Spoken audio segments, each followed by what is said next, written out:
G'day, Michael Helmreich here.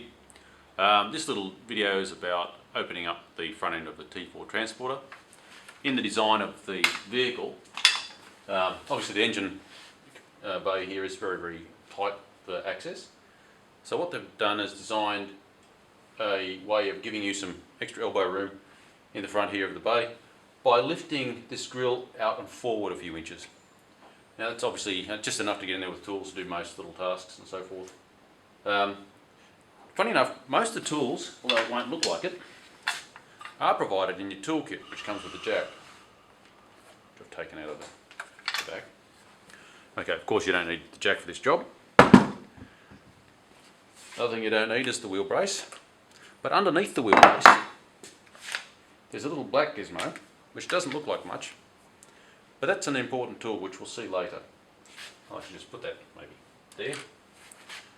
Okay, there are, depending on whether you've got an intercooler in your machine, I don't know what other engine configurations there are on these units, but there's some 10mm hex bolts here and some 13mm bolts. There are Torx T25, 3 of them on this grill, and there's a couple of Phillips number 2 screws here. So the toolkit will do everything from unclip this, there are clip assemblies here. I'll have a close-up in there probably in the inset. And they'll do the Phillips screws, but I haven't seen anywhere on this lot a Torx bit to undo these 3 screws from the top. So unfortunately you'll have to get access to that. Now you may or may not use the vehicle's own tools, that's fine. I've set up a socket drive, like two socket drives, just to pop those couple of screws out. Make it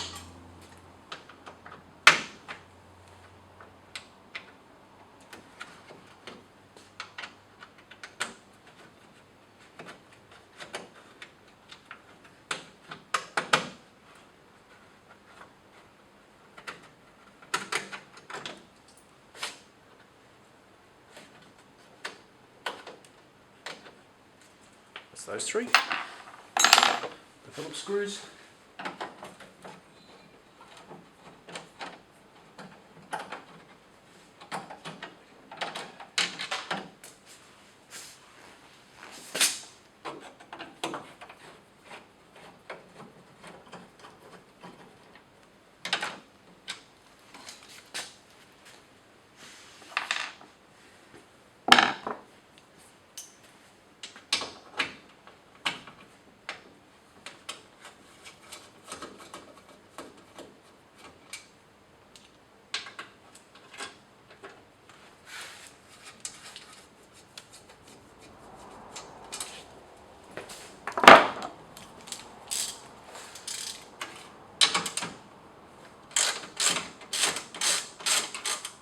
Now on this van, I've got a couple of aftermarket items on it. The air conditioning is the factory air conditioning, but it was fitted after the fact. And there's a second battery, so there's a cable running across. So hopefully you won't have those silly obstructions to deal with on your unit. But there's the cable and the air conditioning pipes. I'm not sure whether they'll show up, but they do provide me a bit of an obstruction here. The other thing you've got to do, of course, is get access to the air cleaner area here if you want to get in behind. And there may be, in my case, there's air conditioning hoses and things trapped by this panel.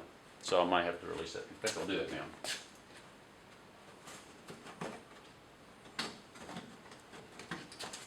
What it shows up. There's a little knob right here to wind about 90 degrees.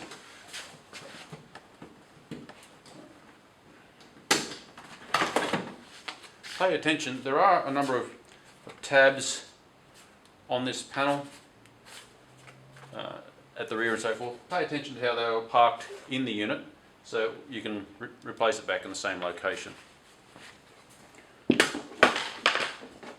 For more detail on this area, you can have a look at my video on replacing the aerial on the T4. There's more detail for this.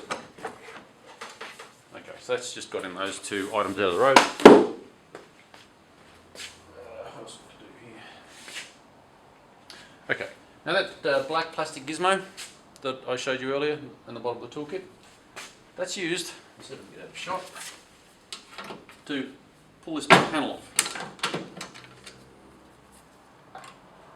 So I used the narrow end, just the top, underneath the light, to break the first plank. I'll do the same on the other side. And then there's the wider end, it's got a funny little tongue. I'll release the bottom two clips with the wider end of this tool. So it's very easy to have this panel drop onto the floor. So as much as you're pulling out, you have to be prepared to catch the wheel as it pops clear. And there you have it, that's that item loose. Side. Now you can begin to see some of the air conditioning pipes and bits and bobs on this unit. There's a bit of a handle on here. In my case, there's a bracket behind the handle which does press on this air hose, which you can lift out of the road a little to spare any damage to that hose. Might also release those other screws when I think about it. With the intercooler here, there's a lot going on.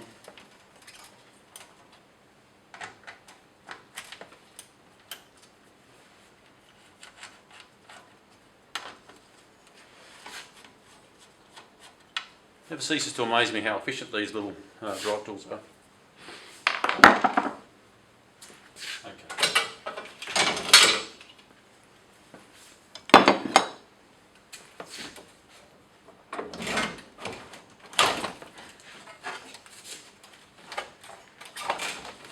Okay. So now this whole assembly's moved forward. This panel's moved a little bit to go with my cabling and hoses. And now we've got quite a bit of access behind here. As you can see, we've got quite good access to there. Well, certainly a lot better than I could a minute ago. Okay, well, that's it. The assembly is, of course, the reverse procedure. I'm sure you can figure that out from there. Yeah. Of course, when you're replacing the grill back, make sure that you're not catching hoses and wires, particularly if you've got aftermarket bits and pieces like I have. I imagine without all these extra hoses and things, there's a lot less to watch out for. But I hope that's of use to you.